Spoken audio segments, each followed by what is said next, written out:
Halo, saya Paja Fajira dari Lokal 3C Pendidikan Geografi Fakultas Tarbiyah dan Keguruan UIN Suska Riau akan melanjutkan video pembelajaran sebelumnya yang berjudul Geomorfologi Regional Sumatera yang ketiga, yang dibimbing oleh dosen pengampuh yaitu Bapak Ismail MPD. Selamat menyaksikan. Geomorfologi regional Sumatera yang ketiga. Yang pertama yang akan kita bahas yaitu patahan semangko atau The Great Sumatra Faults. Patahan semangko adalah bentukan geologi yang membentang di Pulau Sumatera dari utara ke selatan, dimulai dari Aceh hingga Teluk Semangko di Lampung. Patahan inilah yang membentuk pegunungan barisan berupa rangkaian dataran tinggi di sisi barat Pulau Sumatera. Patahan semangko terbentuk akibat adanya tumpukan lempeng besar, yaitu lempeng Samudra Hindia Australia yang bergerak relatif ke utara, lempeng benua Eurasia yang bergerak ke selatan, dan lempeng Samudra Pasifik yang bergerak ke barat. Pembentukan patahan semangko. Pulau Sumatera yang terletak secara fisiografis berarah barat laut merupakan perpanjangan ke selatan dari lempeng benua Eurasia.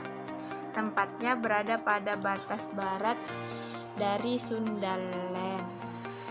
Kedua, cekungan busur belakang atau Barks Basin. Menurut Blake tahun 1989 menyebutkan bahwa daerah cekungan Sumatera Selatan merupakan cekungan busur belakang berumur tersier yang terbentuk sebagai akibat adanya interaksi antara paparan Sunda dan lempeng Samudra India.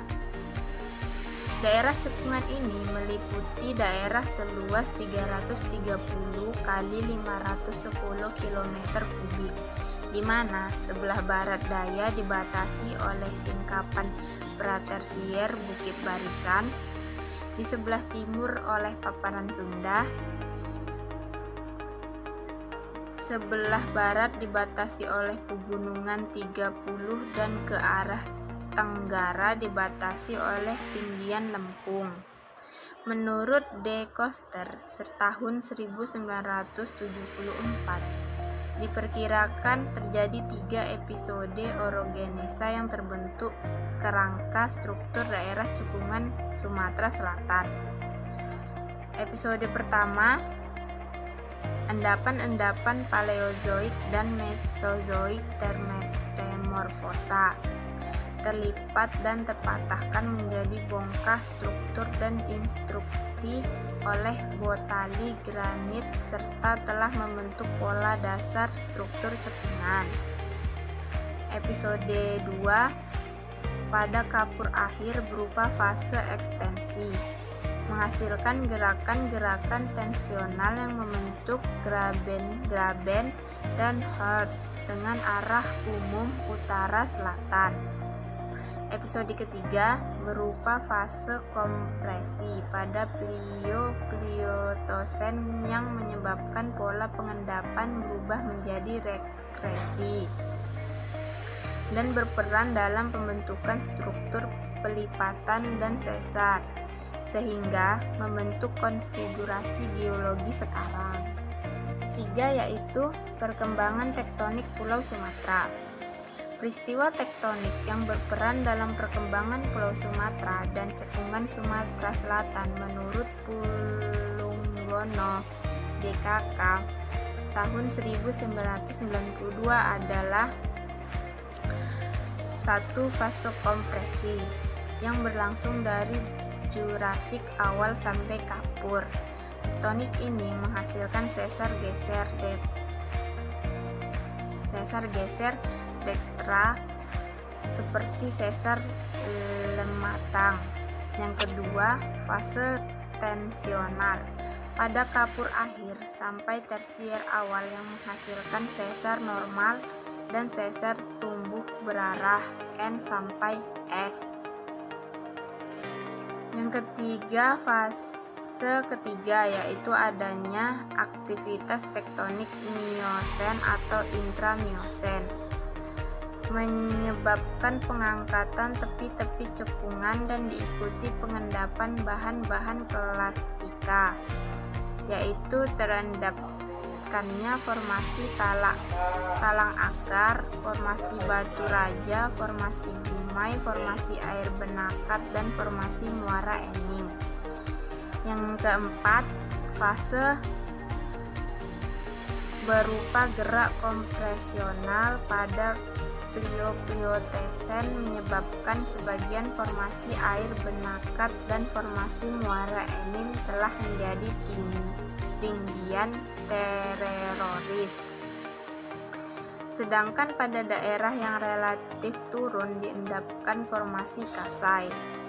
Selanjutnya terjadi pengangkatan dan perlipatan berarah barat laut di seluruh daerah cekungan yang mengakhiri pengendapan tersier di cekungan Sumatera Selatan.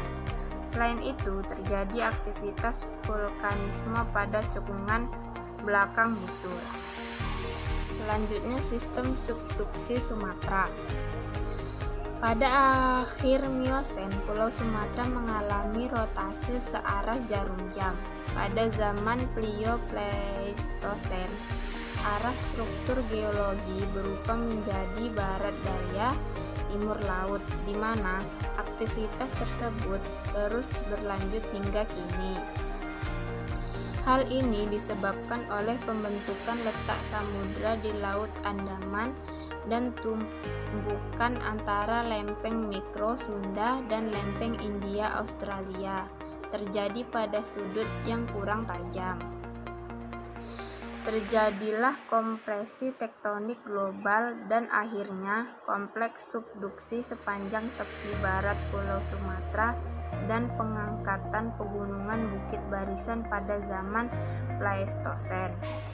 Pada akhir Miosen tengah sampai Miosen akhir terjadi kompresi pada Laut Andaman. Sebagai akibatnya terbentuk tegasan yang berarah WNW sampai SSE, menghasilkan patahan berarah utara selatan sejak Pliocene sampai kini. Akibat kompresi terbentuk tegasan yang berarah NNE sampai SSW yang menghasilkan sesar berarah NE sampai SW yang memotong sesar yang berarah utara selatan. Sekian, terima kasih. Jika ada salah kata atau perbuatan saya mohon maaf, semoga bermanfaat.